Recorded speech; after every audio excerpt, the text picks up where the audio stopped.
How's everybody doing?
What if I told you that everything that was fake is real, and everything that is real is fake?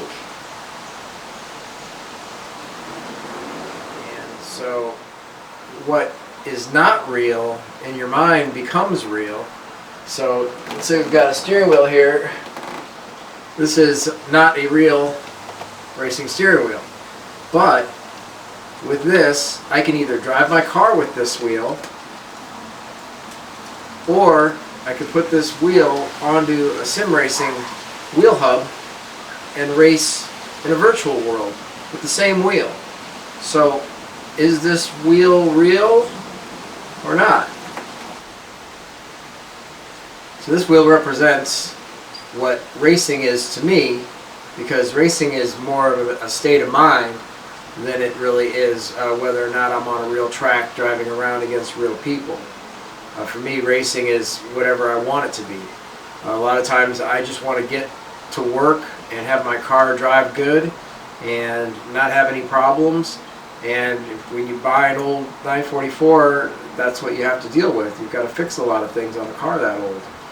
So with this channel, I want to help out other 944 owners and other people that are into racing, of really any kind of racing. It's more about just looking at things in a certain way that allows your creative mind to have fun with it. Because at the end of the day, it is all entertainment. You know, even the guys at the top who are professionals, they're getting paid for the job, but it's the entertainment of the fans that pays the bills. So I've been a sim racer for several years. I started out, my first wheel was for my PlayStation 2. It was a Williams F1 copy of a wheel, and that worked out pretty well. I couldn't shake this feeling that it felt like a toy. It was supposedly a replica of a real F1 wheel, but to me it just felt like it was designed for kids' hands. So that's kind of what started my quest for a better sim racing wheel. I didn't have a lot of money to throw at it at the time, because at that time I was still gigging, playing music and stuff, so I didn't put money into anything but music gear. But so then when COVID hit, then I started like experimenting with making my own sim racing wheel, and so I got some wood and I copied the shape of the 919 wheel, the Porsche 919 wheel, because I thought it looked cool, and I thought, well, okay, you know, this is going to be a good platform for any kind of electronics that I want to do with a sim racing wheel. Because as it turns out, the electronics is actually, in my mind, that's even harder than, you know, the carbon fiber and you know, actually building a wheel. So I started with that shape, and I cut it out of some some real high quality maple hardwood, and just started shaping it basically by hand, the same way people would have made steering wheels for Ferraris, you know, way back in the day when they were made out of wood. You know, you just make it. You know, you just shape the thing and make it. But in the long run, I'm really glad I did it that way, because my other option was to buy a 3D printer and, you know, try to make something the way I see people doing it online, where they design it in CAD and all that. That's all great, you know, if you're making a million or whatever wheels, but I wanted it to be right for me. That's the key to a lot of my modifications. They're not great for everybody. I'm not telling you to go out and do what I do. This is what I did for me. This is what makes my wheel my favorite. And when I get on the sim, I just love it. And I can drive for as long as I want. I don't get any fatigue from my hands. And it's basically, it's big enough that I can fit any kind of electronic situation I want. So I built the wheel and started sim racing with it, and around that time,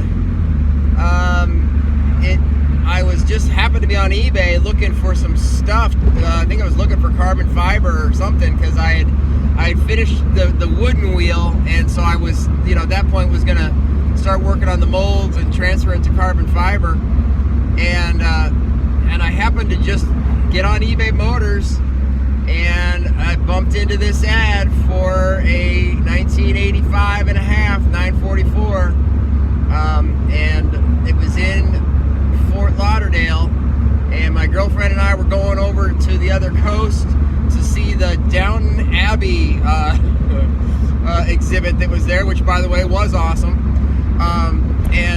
So I I was able to shoehorn in to the day a look at this Porsche, and as soon as I saw it, I knew the writing was on the wall. I'd been looking at them for, I don't know, at least 10 years, 15 years.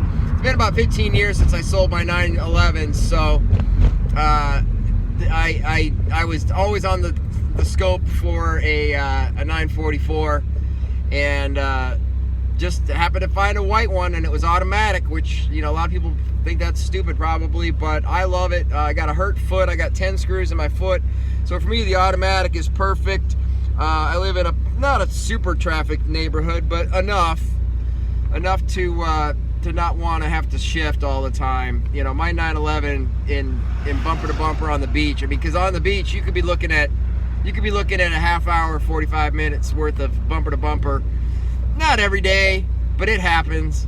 And if you're stuck in a stick shift car with no air, it's not good. It's not great. So still don't have air, but at least I don't have to shift anymore.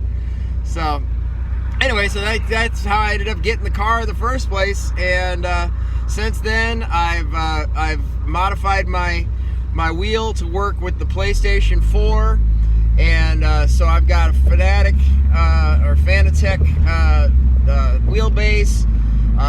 The pedals are all custom designed. I bought a couple different pedals from eBay and put them together, made my own pedal set. And to me, I do everything myself, because I can't buy it the way I want, at least not without spending thousands of dollars.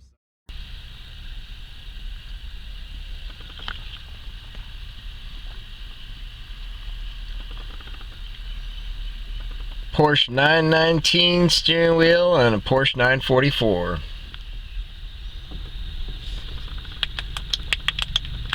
Buttons don't do anything but the horn right now. And they all light up. This one here does the iPhone. You push this and it hits the button on your iPhone. And you can also use the button on top.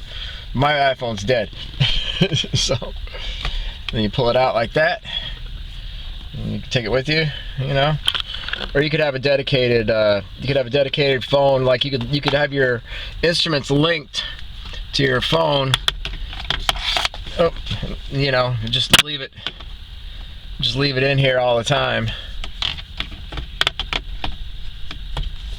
And stick right in there like that. Drive.